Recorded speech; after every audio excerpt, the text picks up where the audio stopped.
¿Cómo dibujar un pentágono y una estrella de 5 puntas? Hola amigos, ¿qué tal? Yo soy Alicia Rodal y esto es Crear y Reciclar. En una hoja de papel marcamos el punto en todo el centro.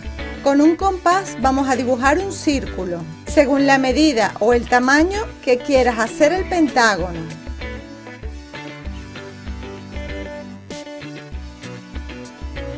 Dibujamos una línea recta que pase por todo el centro.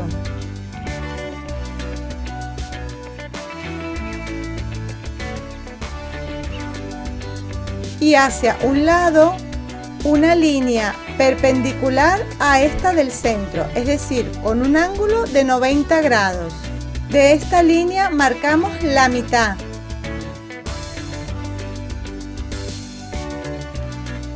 Pinchamos con el compás en ese punto y el otro extremo en todo el centro para hacer otro círculo.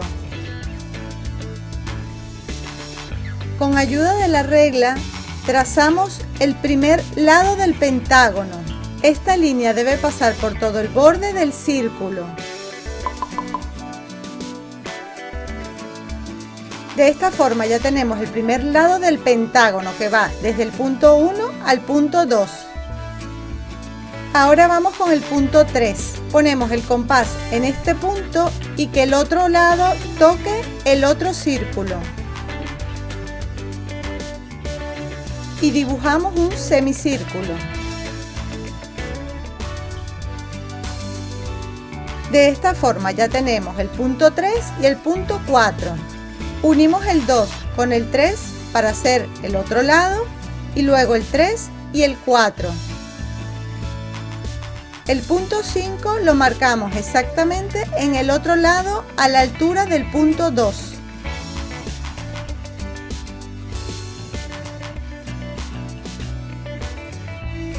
De esta forma ya tenemos el punto 5. Dibujamos el último lado. De esta forma ya tenemos el pentágono que hemos hecho a partir de una circunferencia. Ahora dibujamos la estrella de 5 puntas. Unimos los puntos de esta forma.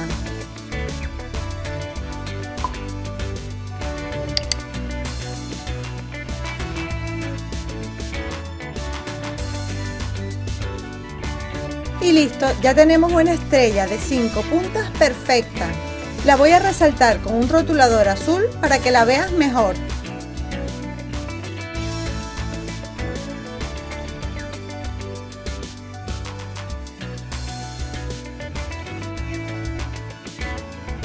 Estas son las cosas que yo suelo hacer antes de los tutoriales. Son las plantillas y moldes que necesito para mis manualidades. En los próximos tutoriales te mostraré para qué hice esta estrella. Esta plantilla la puedes hacer en una hoja de papel, en una cartulina o en un cartón, para que la tengas como una plantilla o molde. Y ya sabes, regálame un me gusta, escríbeme un comentario, comparte esta idea, suscríbete a mi canal de YouTube, dale a la campanita de las notificaciones, sígueme en las redes sociales y en crearyreciclar.com. Haz clic en el enlace del corazón para suscribirte a mi canal. Y en esta ventanita puedes ver muchas ideas más. Nos vemos en el próximo vídeo. ¡Chao!